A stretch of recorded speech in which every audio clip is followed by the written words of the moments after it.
Hi there, I'm getting ready to go live. I'm just going to wait a moment or two because I actually forgot to bring my watch and I have no idea what time it is. So we'll see how long this goes. I don't know that I'm going to talk for a whole 2 hours, but maybe I will. So I'm just going to hang out for a moment and see if anybody joins me live here on Facebook at Celestial Portal. And if not, that's okay too. It's cool. Hey, somebody's here. Hello. I'm going to actually record this and save it both to the Celestial Portal page and to my YouTube page and my page as well. The one thing I would ask you, and I'm going to mention this a few times and also put the donation link in the comments, is this would have been a class that people would have paid money for and come to a physical location for. But since, hello, April, thank you. I am staying safe. Thank you so much. I hope you're staying safe too. But since we're in the middle of a pandemic, we're doing this live on Facebook. So my one request of you is if you like this video, please make a donation of whatever you feel is appropriate to Celestial Portal, because we need to support our small business owners. And I am definitely a part of Celestial Portal as well. So I'm going to give you the name or the link right now, and then I'm also going to put it in the comments. So the link for Celestial Portal, if you wish to make a donation, is paypal.me/Celestial Portal, all one word, no dashes, no dots. So hello for people who are here. I'm happy to see you. Please feel free to say hi if you wish. There is like a weird bit of lag time with the comments, but if you have questions, I will try to keep up with them. If I miss your question, I'll come back to it after the presentation at the very least and get it in there. Hi, Julie. Thank you for coming in. I'm so happy to see you. So today we're going to be talking about the minor arcana in the tarot, and then our next class will be on the court cards of the minor arcana. I like to deal with them a little bit separately because the court cards are often the cards that people get a little bit mixed up on. The court cards are the ones, they sound like they're in a royal court. They're pages, knights, kings, and queens. So today we're going to focus on the cards that are numbered ace through 10. So hey there, feel free to say hey if you're here, and if you have any questions while I talk, you can feel free to put them in the comments. I will catch up to them as quickly as I possibly can, and if I miss your question, I will come back to it at the end. So we're going to start actually with a little refresher. So I don't know how many of you caught my tips and tricks 2 weeks ago, but in that we talked about what the meanings of the different tarot suits are. So there are 4 suits in the tarot, 4, and they are swords. If you remember, swords have to do frequently with mental stuff, intellectual stuff, mind stuff.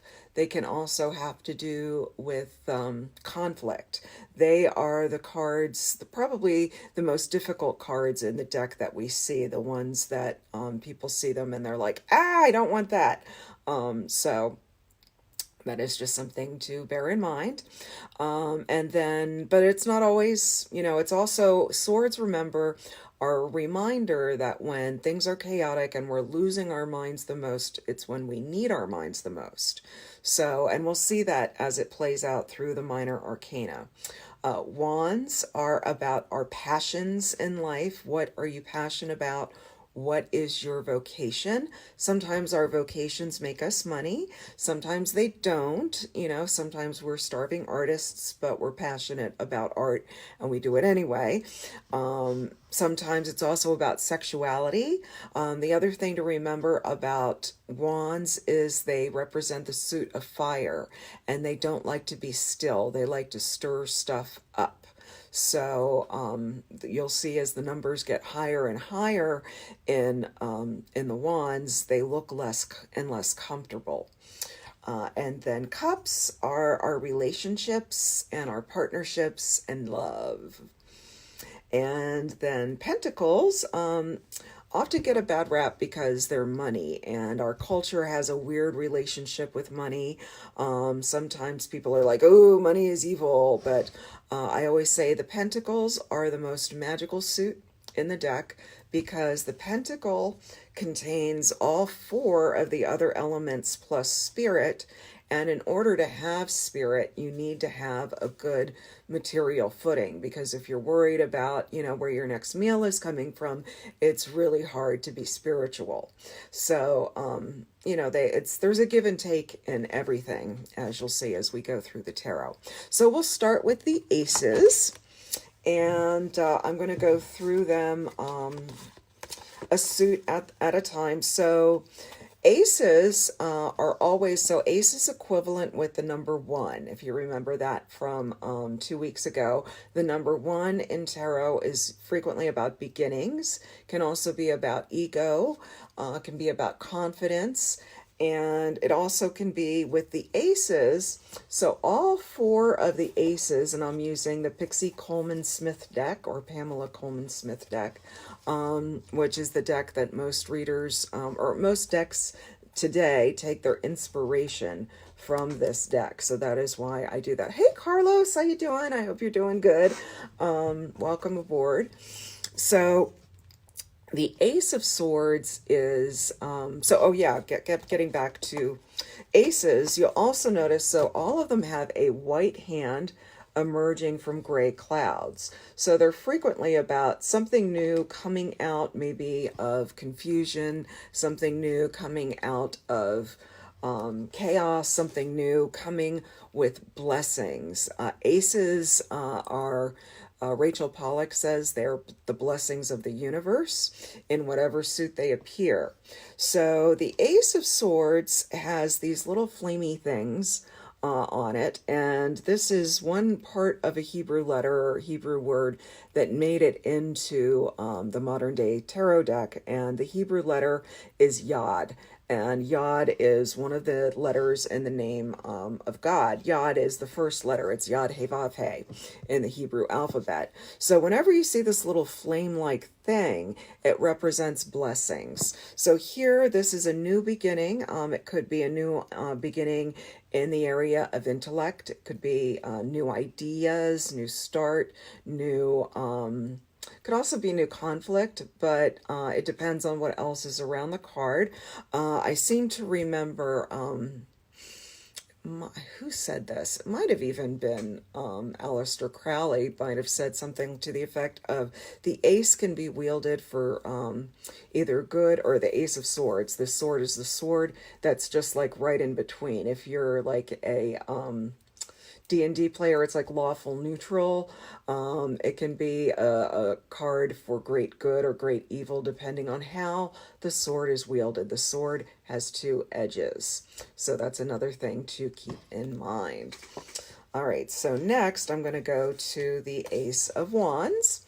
You remember wands are, excuse this, this is why if you go to a festival and you're carrying a bag around and you have a bottle of water in your bag, make sure that your bottle of water is sealed, or you're going to have issues with your tarot cards. So, do as I say, don't do as I do. Ace of Wands. This is, if you'll notice, this ace looks kind of phallic. So wands also tend to be where our sexuality is. So it's like that, that creative thrust, if you will, if you're into that kind of thing. But it can also be something new in the realm of something you're passionate about, having a new passion, some kind of new career path possibly, or a new vocation. So it's all of those things. And you'll notice too, all of the wands as we go through, they're living, growing wands. There's no dead trees. There's leaves and things on these wands. They're alive. So that is the Ace of Wands. And the Ace of Cups, I have a particular order I do these in, so don't mind me shuffling them up as I go. So this is the Ace of Cups, which I really love this card because it's just absolutely full of blessings. This cup overflows. And this card is a cup of great love. It could be new love. It can also be, this card, you see there's a dove here. And this is where we get into some of the weird symbolism because it looks very much like a very Christian thing. Like there's a communion wafer and there's a dove and there's a chalice. And then what is this W for? And somebody said you're supposed to turn it around and it's an M for Mary. So it could be that. But it's also, what I find interesting about this card is, so it's a new, frequently it's a new relationship, a new partnership, something like that. Sometimes it can also be, depending on what appears with this card. This card can be a pregnancy. If this card appears with say the Queen of Pentacles or the Empress. I see David is here. Hi, David. The Empress is here with this card, and say the Ten of Pentacles. That could be a possible pregnancy. So just something to watch out with. This card can also be death. Because, you know, death, transformation, and rebirth in that way. So if this card comes up with, say, like the actual death card or some similarly aspected things, you want to, you know, take that into consideration very carefully, or it can represent someone who is already deceased. But generally, it's new beginnings in the realm of relationship. And then Ace of Pentacles. So I want you to look at this beautiful image for just a second. I was talking about how having material well-being is what allows us to experience the magical in life. And so Pamela Coleman Smith has created this beautiful little landscape with a pathway and like a portal. Could it be a celestial portal here? That, you know, this is a card that is great to meditate on because it can like take us to another place, and, you know, you want to know what is behind that portal. So it's something cool to kind of meditate on. So in any case, this hand, this ace, is bringing us the blessings of the material realm. So this could be a new source of income. It could be a new money source. It could be, you know, something beneficial to your health, because again, this is all about the material realm. So you want to see what is around it. And if somebody is also trying to figure out like timing with tarot, timing can be tricky with tarot, but it's not completely impossible. A lot of it is follow your gut and also take cues from the cards. But the aces can all represent beginnings. You're at the starting place. The other thing is when you have paths on the card, this is not a really good etched out path or a long path, but you can also, this is one of those things where it's intuitive. Where does your eye fall on that path? Does it fall at the beginning? Does it fall at the end? Does it fall somewhere in the middle? That can also give you a little bit of an idea of length of time. So those are the aces. Now we come to the number 2. And, you know, numerology and tarot are very much hand in hand with each other. And the number 2 is frequently associated with pairs, with duality, but frequently pairs of things. Sometimes the duality is about decisions that you have to make. It can be choices about things, and that definitely plays out in the imagery on some of the cards, particularly this one. So this is a card that comes up and a lot of people are like, "Ooh, she looks like she's really uncomfortable." And she kind of does, but at the same time, she's only blindfolded. She's, you know, her wrists are not bound. She is not tied to this chair. And again, remembering that swords are about mental stuff. This is a card of Don't be so stuck in your own head. She's blinded herself. All she has to do is put down the swords and take off the blindfold, and she can see clearly. And this is frequently, when you're really in a dither about something, particularly choices, it's a reminder to get out of your head and to think a bit more clearly. So that is the Ace of Swords. We come to the Ace, or the Two of Swords, sorry. I'm old, I'm sorry. Two of Wands. So now, I like this guy. He's got the world in his hands. But he's also kind of looking out there to say, well, I've got all the things. Maybe I've even done all the things. But what else is there?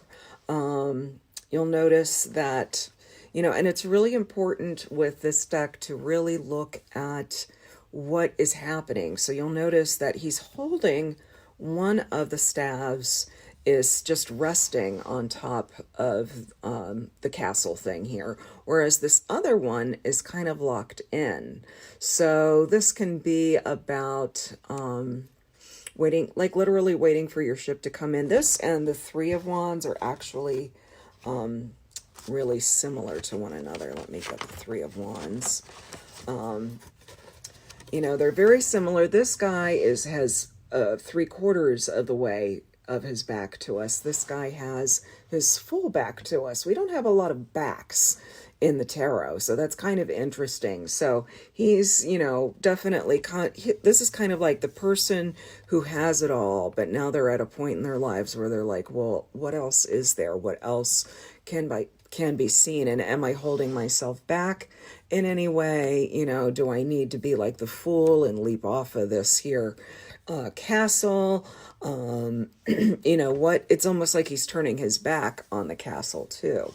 And then this guy in the Three has turned his back altogether, but we'll come back to the Three because we're still on the Twos. So that was the Two of Wands. Now the Two of Cups. Now you'll notice a lot of the cards in the background. We saw this with the Two of Swords. There's this little like weird, stage that they're standing on. That is called a Kiev. That is an actual tarot term. It's spelled K-I-E-V for Kiev. And it's basically like they're removed from what's going on. And sometimes that can be good and sometimes that can be bad. And actually, they almost all have it in the two. But you'll notice what really makes it a Kiev is that there's nothing else on it, and kind of like this little, it looks like a piece of molding or something running along the back there. So they're taken out and away from their surroundings. In this case, she's taken out and away from her surroundings because she can't see what's in front of her and she's freaking herself out. In this case, they're so engaged with each other that they don't see anything else. I call this often, this is like a lesser version of the Lover's card. This is the dating card. It's two people meeting each other on equal ground and looking each other in the eye, and it's an equal, honest exchange. And I often see the lion and the caduceus as representing something that maybe even has higher guidance. So this doesn't have to be a romantic dating either. This could be like a new partnership of any kind, a new business partnership or what have you. Hey Cheryl, how you doing? Thanks for joining us here. So we're on the number 2 here. And like I said, if anybody has questions while I'm going on, please put them in the comments. I will try to remember to get back to them, or I will hopefully see them. There's a little weird lag time between the time that you type in and hit enter on your comment and the time that I see it. So just be aware of that. So anyway, so the dating card or new partnerships, or, checking someone out in, on equal footing, equal ground in some kind of way.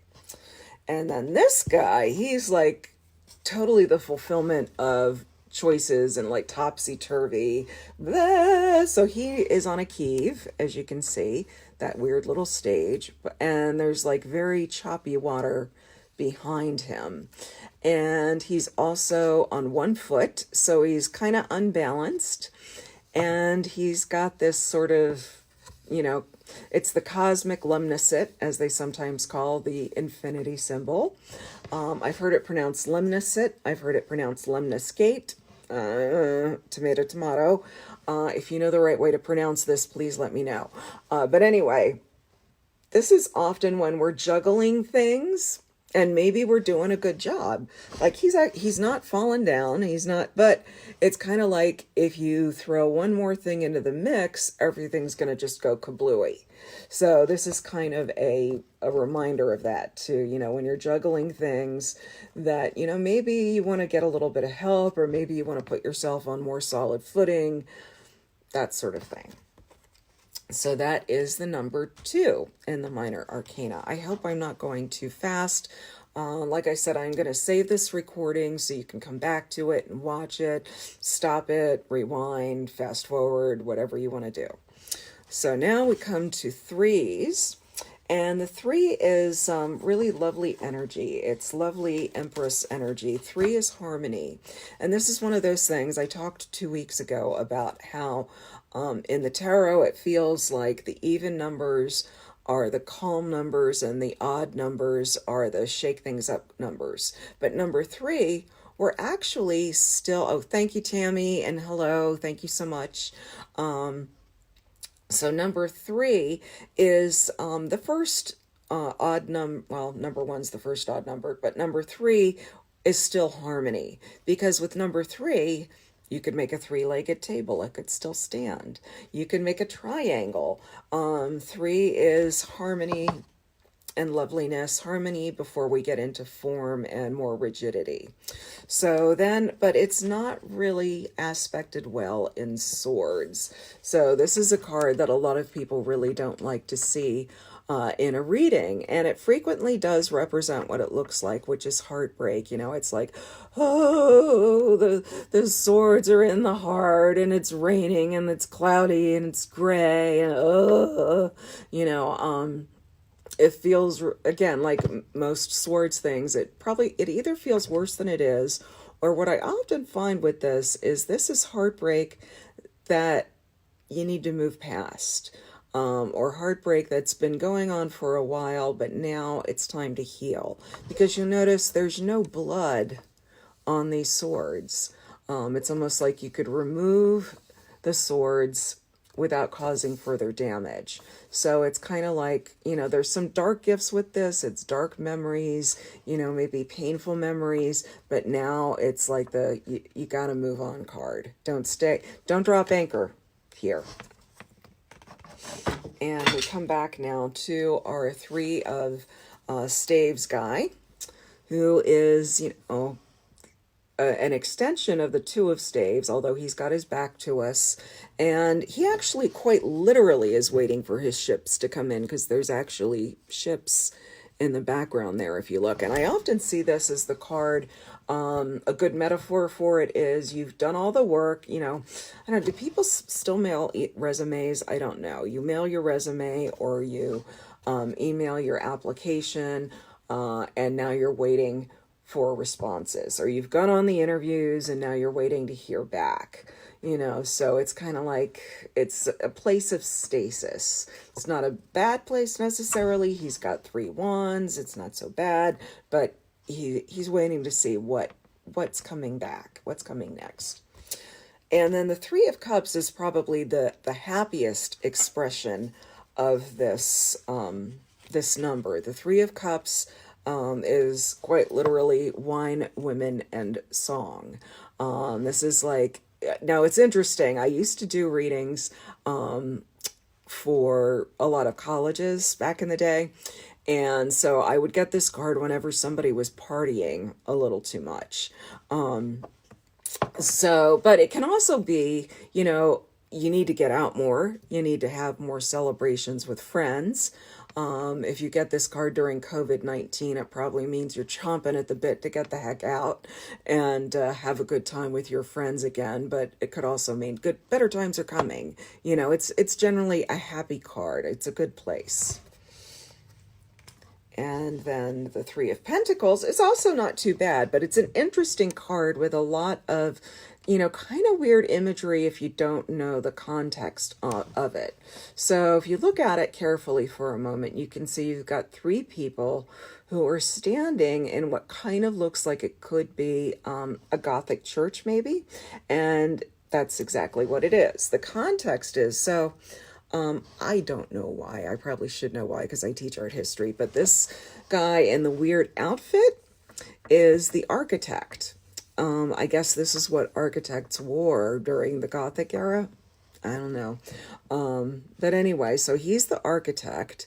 This guy is the stonemason. He's been cutting the traceries, the stone traceries, the beautiful, delicate stone carvings that you see in cathedrals and churches and things. That takes somebody with a pretty particular skill to be able to do that. And then the other person is a monk. And it's hard to see probably looking here, but the monk is holding the plans for the cathedral. So that's kind of cool. So they are, what's going on here? So basically, I see this card as a card of appreciation of somebody's hard, dedicated work. And it frequently indicates work that you really enjoy, work that is going to bring you a lot of followers and a lot of admirers. But here's a little caveat emptor. Because perception is everything in the tarot. And one of the things that I observed once, I had two students that I was teaching at the same time face to face, and we were looking at this card. And as I do when I'm teaching face to face with people, I said, "Tell me what you see." And the first student said, "I see this person who's worked really hard, and these people have come to look at it and appraise it and are, giving thanks and praise to the person who did it." The other student said, "He created this and he worked really hard on it, and they're here to tell him everything he did wrong." So perception is everything. I try to always frame things in a positive light, but again, your mileage may vary. So those are the threes. So now we come to the part of the minor arcana where that even odd number thing, I think, really does come into play quite a bit. So the 4 is all about stability. It's if we were to go back with our stonemason and the architect and the master mason who would have laid the foundation for the cathedral, it would have been probably in a cross or a square shape, or a rectangular shape. So the number 4, the 4 sides, is considered to be, for a lot of people, the perfect number because it's the foundation that you can build everything on. You can have a 3-legged table, but it's not necessarily going to be as stable as a 4-legged table. So that is something to keep in mind with 4s. And so with 4s, where's my 4 of swords? So again, every suit has its own take on the numerology of it. So if we look here, and we're kind of staying with our churchy kind of imagery, you've got what looks like it could be a crypt. Maybe this person is actually laying down and having a nap in the church. Sure, it could happen. And the swords are attached to the wall. They're not, and also to what could be the sarcophagus or the bed. He's having a nap. That's what he's doing. If you want to think that. But actually, this card is also a reminder that, you need to chill out. You've got to take a break. You've got to slow down and just, it's respite. It's getting away. It's the week that you go out to the country to get away from it all. And what's interesting, so up here, if you're looking at the cards at home, up here in the corner, Pamela Coleman Smith has very cleverly worked the letters PAX into the corner, which is the Latin word for peace. So again, rest, respite, self-care, taking some time. Four of Swords. And here we come to the Four of Wands. And this is a place where these people are, again, they're on a Kiev. And here, though, they're happy that they're on a Kiev. They're kind of removed from everything else because they're celebrating. What are they celebrating? Well, the Four of Wands is generally, you've laid the foundation for something. Now here, I often call this the wedding card because this could be like the wedding chuppah for the Jewish wedding for the celebration. And it could be like the good beginning for the young couple. Could also be the good beginning for the business partners. It's celebration and victory after working really hard, generally, is what this is all about. So, and thank you guys for putting up likes on this. I'm deeply appreciative. And the other thing, you can see there's a castle in the background, and there's some other people back here. They're definitely coming from some kind of celebration. But in the tarot, when you've got buildings in the background, they often represent resources. Other people in the background can be resources. So this could represent, the proverbial young couple that's gotten married, and they've got their whole community and people behind them and resources that they can draw upon. Or you can find that as a metaphor for something else. All right, so Four of Cups, again, everything gets expressed a little bit differently in each suit. So the Four of Cups, we've got this guy sitting there. This is kind of the ennui card, like I'm so bored and I'm hanging out and I'm so bored that I'm not seeing this beautiful cup that's being offered to me. It's kind of like a mini Ace of Cups coming out of the sky, and I always see this as a caution of like, don't get so complacent or so relaxed or so bored that you don't see that there's another opportunity there. This is often the you're missing an opportunity card. You got to open up your eyes and see it.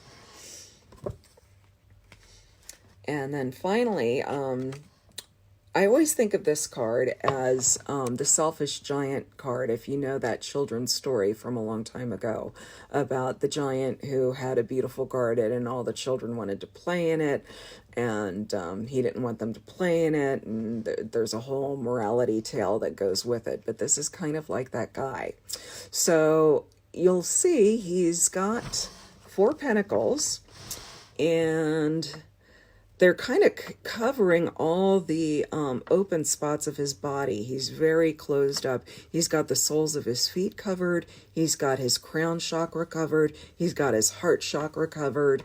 And he's also kind of got his arms are in the sign of Cancer. It kind of looks like two crab claws coming around, but which in a crab feeds off of its environment and what's around it, but it also can pull into itself as well. So this is kind of, I see this in two ways. This can be like if you're being very miserly with people and you need to be nicer, or someone who is not in a sharing place with other people. But it can also represent, you might consider not giving away so much. So again, you want to really look at what the card is saying. What's very interesting about tarot is most of the cards have more than one meaning and more than one interpretation that you can look at. And later on in this series, I'm going to be talking about another deck called the Lenormand deck. And in the Lenormand deck, there are definitely like bad cards and good cards that cannot be interpreted any other way. But this is one of those cards in the tarot where, depending on what else is around it, it's got a multiplicity of meanings. All right. So now we move to the 5. So the 4 was our stability. It was our square. Can also be conservative. Somebody who's set in their ways. And then we have the 5, and the 5 is the Pentagon. The 5 is the Pentacle. The 5 is the knocking everything out of the way. The 5 behaves in the tarot like a 5-year-old. Like, what? Me. You know, and that is, I like to call this guy the snot of the tarot deck, because he really looks like a little stinking snot. And I remember I used to read with a deck called the Mother Peace deck, and that actually has an upside down pentagram formed by 5 swords, which I think is a little too harsh for what this is, because this is a snot bird. It's not the devil. He's kind of like, neener, neener, neener, I got all your swords, da-na-na-na-na. You know, and it's that time when, but it's not big potatoes. You know, it's not a big thing to worry about necessarily. The other thing that, you know, they're all 3 human figures in this are on a Kiev. And so they're all kind of separated out from everything. And you want to ask yourself and ask the person that you're reading for, who are they in this particular scene? Are they the guy that took the swords? Are they the guy that's like, you can have them, I'm walking away? Or are they this guy all the way back here who appears to be weeping over the loss of his cards? So it really, you know, again, it's tricksy. You want to kind of look at all the angles and ask your client a lot of questions, but there's a lot of richness and depth to be gained as well. So here we have the snot of the tarot deck. All right. So next we come to, now remember, also I said with wands and staves, they are fire, and fire does not like to be still. And so this plays out in personalities who like need drama around them, who are gonna, you know, shake things up just for the sake of shaking them up. And with that, we've got the 6 of staves, or the 6 of wands. And so you can see there's these, or the 5, not the 6. Oh, good Lord. The 5 of staves or wands. And you can see these guys. Now, several things you'll notice, they're pretty much all on equal footing. And they're not really trying to bash each other's heads in with the staves. It's more like they're trying to very haphazardly build something maybe, but they can't quite agree on it.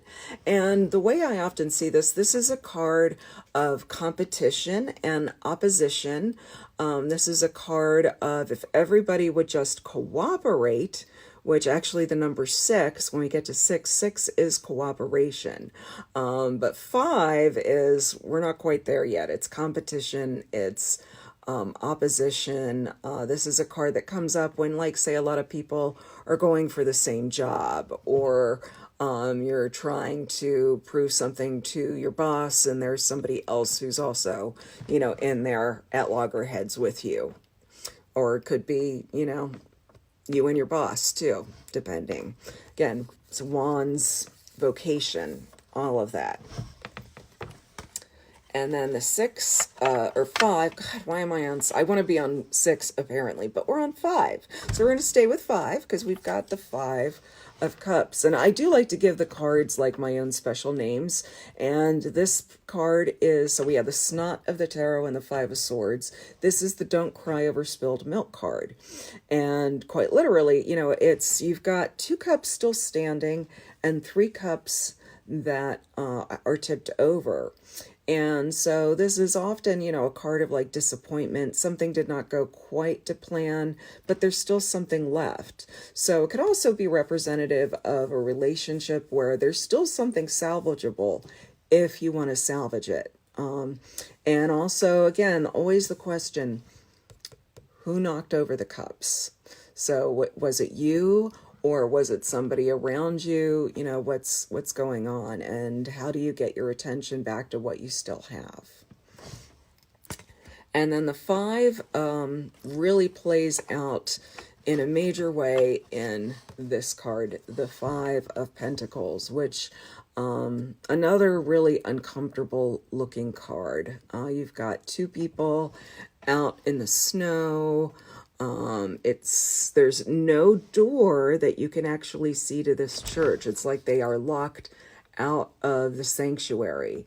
And the way I often see this is there's an institution. It could be the church, it could be something else, but the institution has failed. And that's what's happening here. Or you feel you're cut out of something, definitely a feeling, or maybe you rejected it. Maybe they walked past the door of the church and they said, no, we don't want what they're selling, or what we'll have to do if we go in there to get warm. So we're going to keep walking. So it could be either rejection of the church, or rejection by the church, or rejection by, whatever entity is involved in the reading.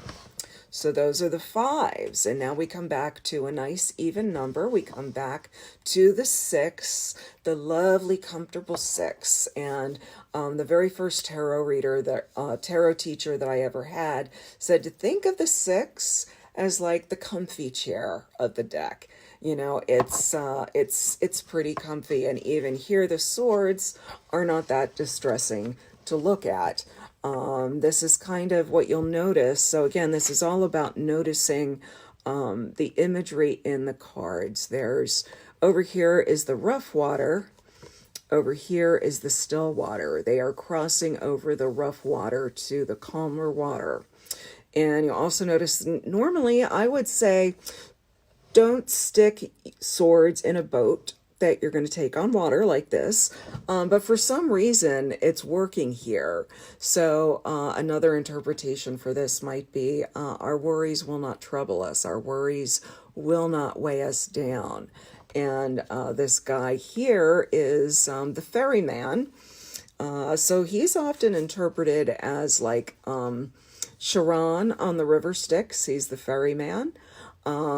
He also can represent spirit guidance through a difficult time. This is often a card for people that comes up when people are grieving.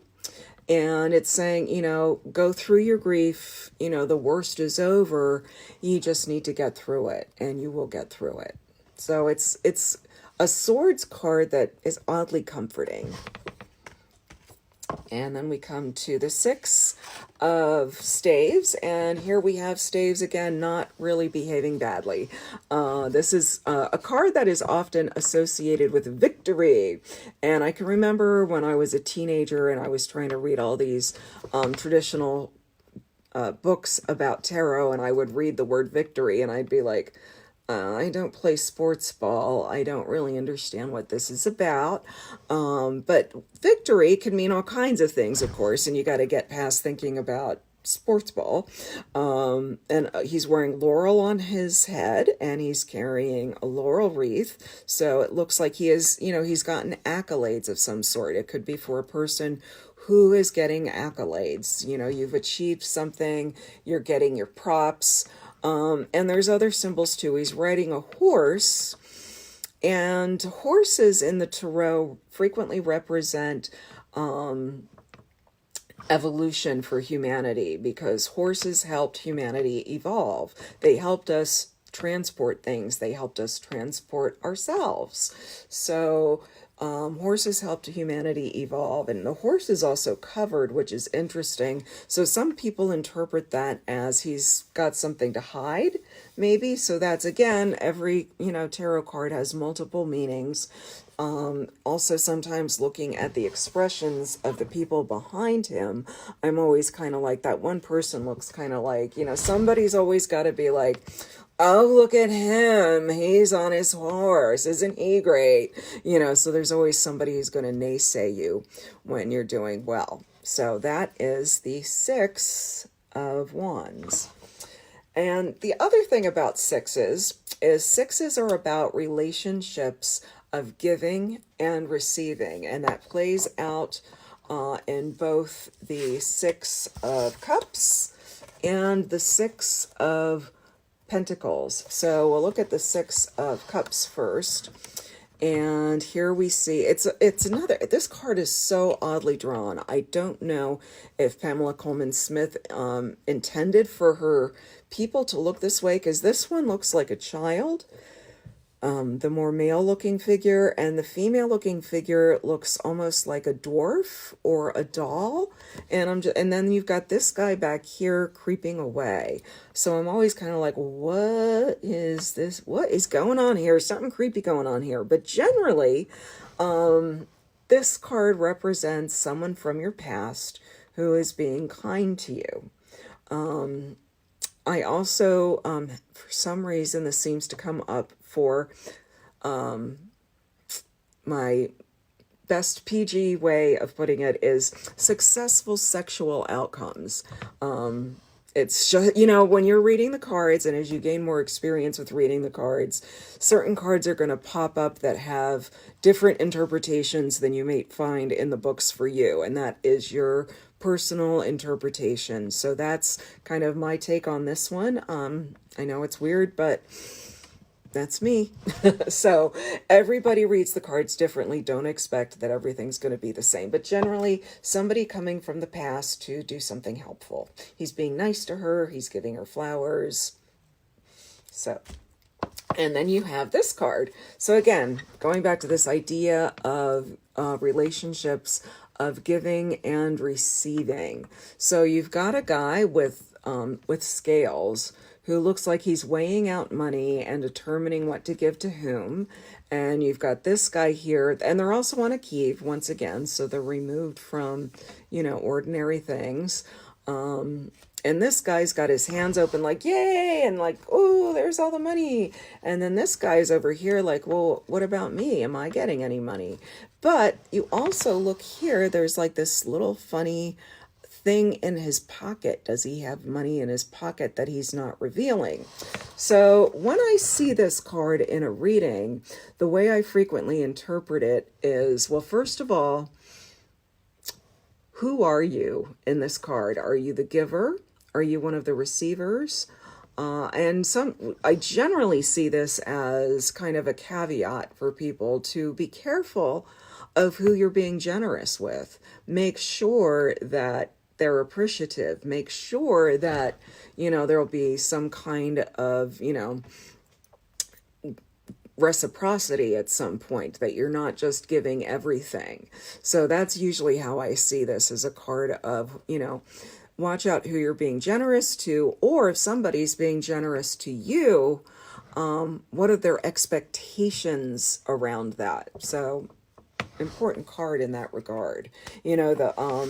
The minor arcana are often considered to be like the small potatoes of life. It's the major arcana that represent major events and major archetypes. But, I feel like it's the minor arcana that really help us navigate around all of the big things. And it's important to know,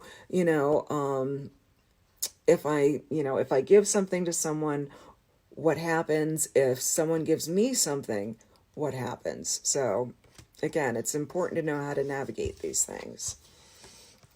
All right, so this guy, the 7, we come back to the 7, come back to the oddballs of the deck. And 7 is an interesting kind of card, or interesting number, because it can be about beauty. It's associated with, if you get into Kabbalah, and I can do some courses on Kabbalah later on, but I like kind of doing this because it's a gentle introduction. And then if you decide Kabbalah is something you're interested in, tarot feeds very nicely into it. But 7 is associated with the sphere of Netzach, which can be, it's the sphere of Venus, which is the sphere of beauty. So number 7 is associated with beauty and Venus, but it can also be the opposite side of that, is deceit and illusion, and frequently illusions that we have for ourselves. So we had the snot of the tarot deck in the 5 of Swords. Here we have the thief in the night. He's getting away with something. This is often the card of staging a coup, because what you'll notice, he also can't quite carry all the swords. He's trying to sneak away with as many as he can, but he can't get them all. And frequently I also see this as someone might be stealing from you, but it's going to be very easy for you to figure out who it is. And it's also going to be, hi Dave Gallo, it's also going to be very easy to determine Yeah, it's gonna, you know who is gonna be stealing from you, and it's not going to be a big deal that there's what they got. They think they got more than they did. But you'll notice in the background there's all these little tents and things, so it's like he really does have to sneak away. So this also, in addition to representing sneakiness and theft, can also represent you know, a bold, risky action that you can only get away with once. So it's not always, you know, like I got this on a day I decided to go to the supermarket during COVID-19. So, you know, your mileage may vary, but that's what I see with that. So then we come to the Seven of Wands, and here again we have, as I like to put it, Wands behaving badly. We have this poor guy who is being beset upon. Now again, the wands aren't actually like bashing him in the head. They're not actually being violent with him yet, but they are coming at him and he's defending himself. So this is frequently the card of stand your ground, which is like literally what this man is doing. He is standing his ground. And it's also, it's going to be a rough fight, but you can stand your ground.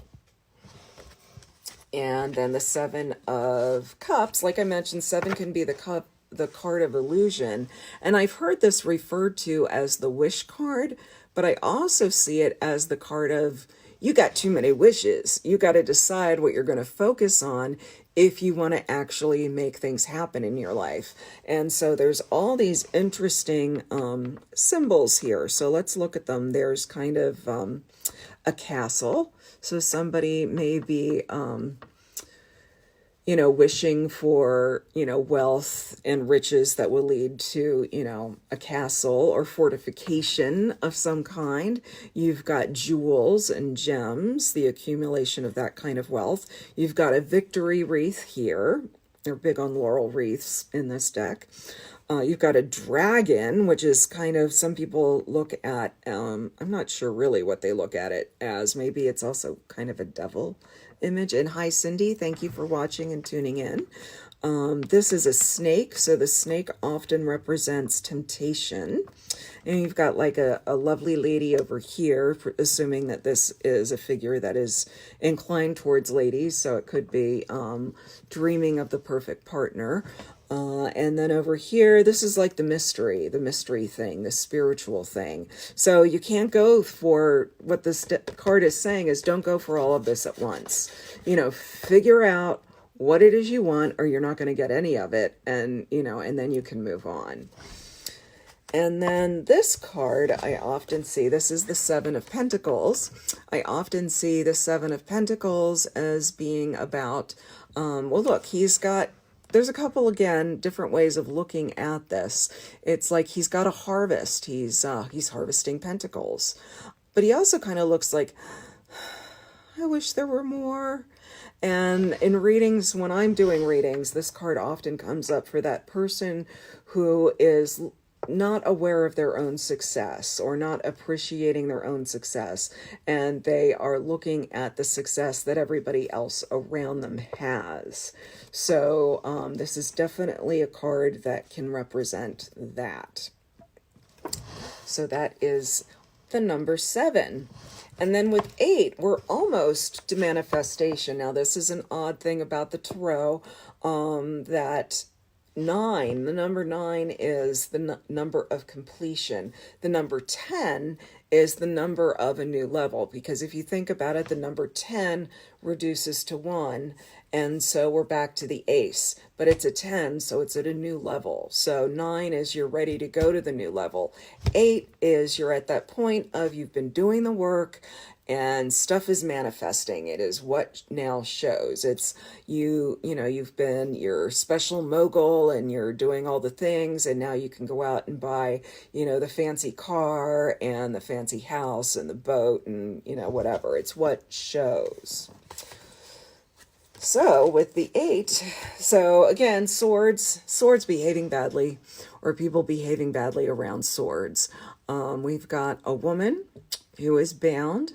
And again, it's kind of like an extension of the 2 of Swords, where the woman was sitting holding two swords, and she's blindfolded. Now she's blindfolded and kind of bound with swords behind her. And again, this is kind of a magnified version of the two. This is really where somebody is where, the number is going up, so the swords are getting a little more hysterical.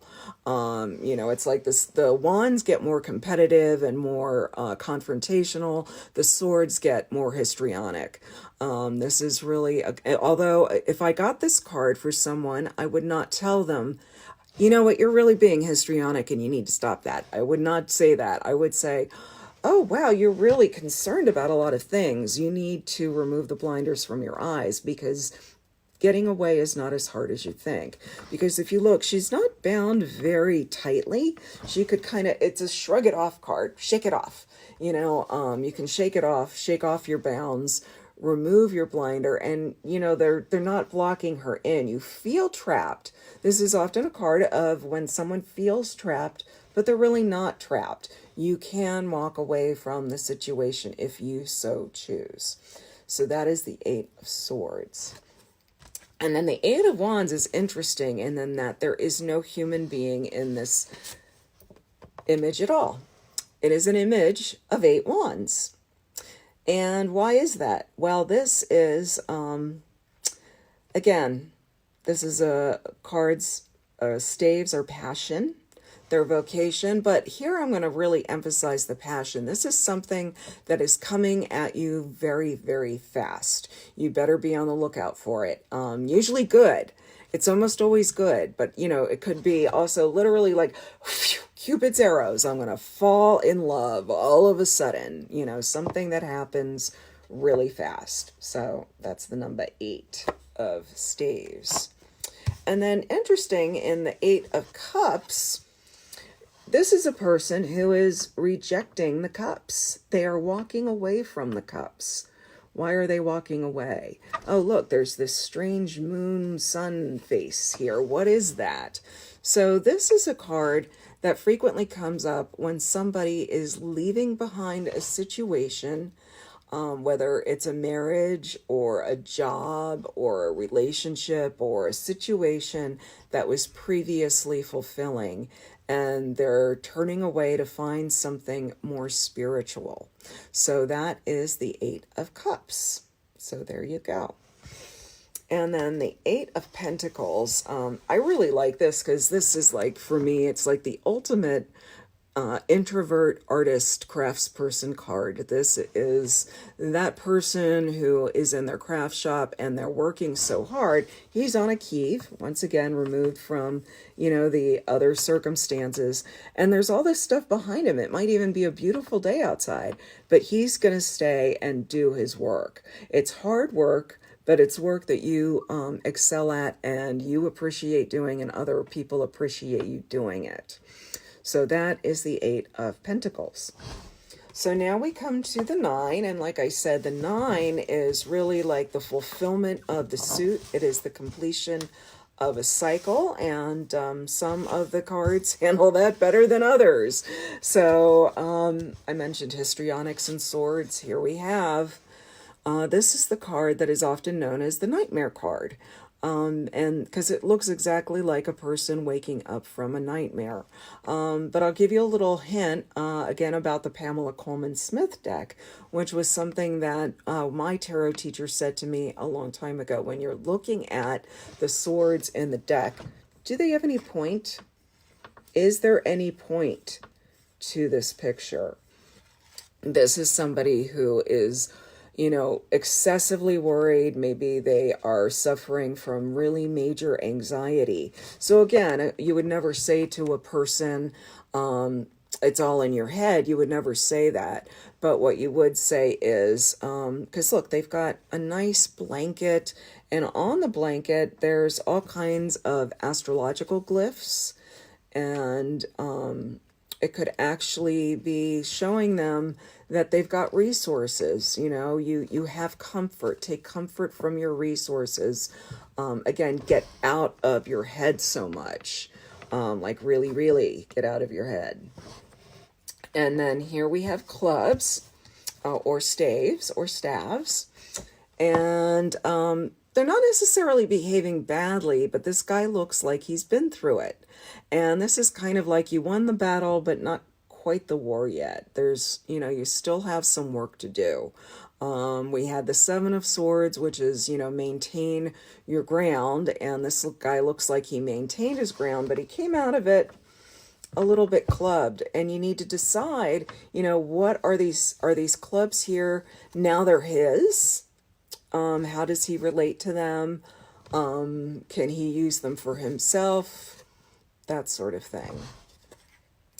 And now, does anybody have any questions? I've been blathering on for a while now. I didn't do cups. I didn't do the Nine of Cups. Which is actually, this guy, he's easy to explain. The Nine of Cups. He's in his cups. You ever hear that phrase? It's a Shakespearean phrase. He's in his cups. Usually means somebody's drunk. But he doesn't really look drunk, but he looks kind of smug, like, I got this. These are mine. And so it can be that. It could be it's like happiness, almost too much happiness where you are smug about it. It's lots and lots of happiness. And again, you have to look at other things in the card and where your eye goes. Some people notice that you've got this tablecloth. What is it covering? It looks like it could be covering up an awful lot. So again, these are tips and tricks of stuff that you might catch while you're doing readings. Okay, now we can move to the 10. So the 10, as I mentioned, is the outcome. Why do I have... What am I... Oh, did I do... No. Oh, I didn't do Pentacles. I'm getting my cards all mixed up. Sorry. You guys got to stop me. Stop it! Pentacles. Yes, Pentacles. So 9 of Pentacles. I like to call her the Lady of the Manor, because she's like... I'm like, Queen, you're so fine. You look so great. You got it all going on. Oh, the Nine of Cups. Obstinate. Oh, yeah. Again, look... If the look on his face is a little obstinate. So you may want to, if that's what your eye goes to, then that is what's going to be important. Thank you for pointing that out, Carlos. All right. So this is actually one of my favorite cards in the deck, the Lady of the Manor, because I always thought if I could be her, like I'd have it all going on. She's got 9 pentacles. She's got her home around her. She's got a falcon. She has a falcon, people. It's so awesome. And she's also got, it looks like she runs a vineyard, which actually a lot of, when we get into the court cards with the minor arcana, they look like they're all kind of sitting in some kind of vineyard or something. But this is somebody, and also she's kind of like a lesser version of the Empress, because the Empress on her dress has roses that are in the shape of the glyph of Venus. So she's got a lot of beauty around her, a lot of harmony. And you'll also notice down here, there's this little squiggle. The little squiggle, I'll put it up really close. The little squiggle is a snail. And that represents taking your time to get to where you need to be. So she didn't rush to get here, but she got there. And now she has all the things around her that she needs. Now, the opposite side of this can be that she also is alone. There's nobody else. She's not partnered in this. So sometimes this comes up for somebody who's so successful that they have not had time to cultivate a relationship. Sometimes it just comes up for somebody who is generally successful and they got it going on, which is why I like it. But I don't know, your mileage may vary, but that is one of the interpretations of this card. Okay, now we can go to the 10. I'm not trying to rush, I swear. So with the 10 you have what they often say is the fulfillment of the suit, the totality of the suit. And with the swords, it's like, oh, dude, it's all over. Like, what happened? So the swords are in this guy's back. So a lot of people are like, that I've read or have been trying to put a positive spin on this card. Guys, this card is why I don't read reversals, because I think you have enough cards in the deck with imagery that's like, that you don't need to read reversals. But the Ten of Swords can be a lot of things. So yeah, and people trying to put a positive spin on this are like, oh, but look, the sun's coming up. He's still dead. So the guy has all these swords in his bag. So here's the things that I have seen this come up for. Sometimes the cards are annoyingly literal. This can often come up for back injuries or somebody who needs to go to the chiropractor. Like, okay, all right, fine, I get it. Sometimes it means it's not actual death, but it's as close to death as you get, or it's psychological assassination. Somebody's been on the bad end of, a smear campaign. So it can be that. Again, it's kind of hysterical, but at the same time, it's not. Like, nobody wants to get this card. I hate it when I see it come up. And I always try to, when I'm doing readings, if I get a card like this, I try to, I'm always honest, of course, with my querent, but I also try to see, well, what does come next? Is the sun really coming up? And how do you recover from that? What do you do? So that is the Ten of Swords. And then Wands, again, remember wands are all about flamey stuff. Oh, a sign saying this too shall pass. Oh, yeah, this too, and indeed, it's true. Life will go on. The sun will rise again. Yeah, kind of like what we're going through now. The sun will rise again. Yes, thanks again, Carlos. Hey, I haven't seen you like in person in forever. All right, so here we have staves, not necessarily behaving badly, but being carried badly. This guy, this is like the you can't see the forest for the trees card. He's, carrying them in such a way that he can't see what's around him. He can't, also there's buildings here, so there are places he could go to get help, but maybe he's so focused in on his own stuff that he can't see that there's, places and stuff, where he could get help. And this is frequently the card that comes up for somebody who is just trying to do too much. Someone who needs to decide what to prioritize or what to delegate. You're just trying to do too darn much. You gotta put down some of your burden. Yeah, this always reminds me, too, for those of you who grew up in the 70s, on the inside of one of the Led Zeppelin albums, it's either on the inside or on the other side, there's a guy carrying, an old man carrying like a huge load of staves on his back. That's what I used to think of when I thought of this card, although they were on his back, so... now, cups, again, it's the fulfillment of the suit. So here we have the happy card. It's like just happy. There's a rainbow.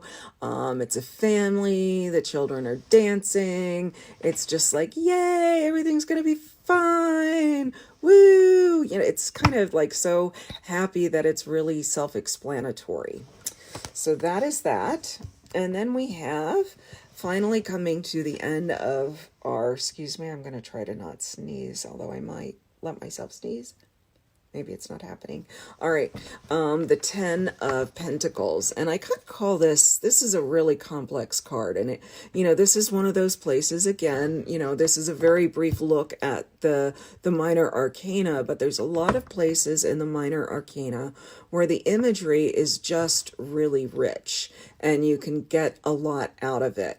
So one of the names that I sometimes get for this card is the Odysseus card. If you know the story of Odysseus, he's been on a long journey and he comes back as an old man. Yeah. Oh, there's the old man. The old man, and nobody recognizes him. His wife doesn't recognize him. His wife's about to marry another man. The only one that recognizes him are the dogs. So that's kind of interesting.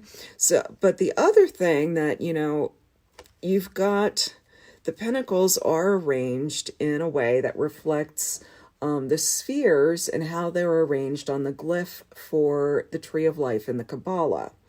And so you could say that this is ultimate material gain. But again, ultimate material gain comes with its own kind of price. You notice there's a man and a woman here. They're not really, are they looking at each other, or are they looking in opposite directions? The child is kind of petting the dog, but he's not really acknowledging the old man. The old man is like a wizard, you know, he may be the most magical person there, and they're not acknowledging his worth and his value. So sometimes this could be a great card about great riches and wealth that are coming your way, but it can also be about, you know, a caveat. And the tarot's full of those. A caveat saying, don't be so swept up in material things that you miss the truly magical parts of life. So that concludes the Ace through 10 discussion of the tarot and the minor cards. In 2 weeks, I'm going to come back and talk about our lovely court and what happens with the court cards and different ways of interpreting them. I know for a lot of beginner tarot readers, the court cards are a place where people sometimes stumble, because a lot of the older books say, you know, if you pull the Queen of Swords, it represents a dark-haired older woman, and the Queen of Cups represents a light-haired, blue-eyed woman. And, you know, that's actually leaving out a lot of the population, and it doesn't really cover the richness that you can get from reading those cards in a number of different ways.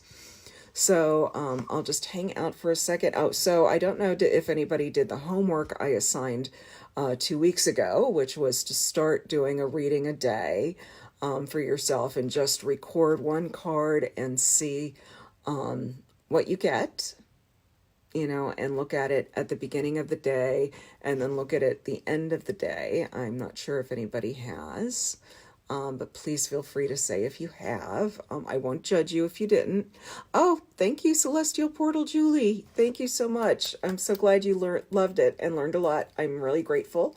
I'm grateful to you guys for tuning in. What else was I saying about something? Oh man, I lost my train of thought. Train has left the station. Yeah, so anyway, there's a multitude of ways to read the court cards. I was going to assign homework. So now what I want you guys to do is start this week. So we have 2 weeks before the next class. So this week, from Monday through Saturday, read just with the aces through, let's say, the fives, since aces through fives, and only aces through fives. Like, separate them out from your deck and do your readings from those 3-card readings every day, and just record them. And you'll be surprised how much information you can get from just those, the aces through fives. And then the following week, add in 6 through 10 and then read ace through 10 and use just those. And this is a good way of not being overwhelmed by all the meanings of the cards all at once. Was how I learned tarot, was just adding in a little bit at a time. Oh, thank you, Carlos, and thank you for tuning in.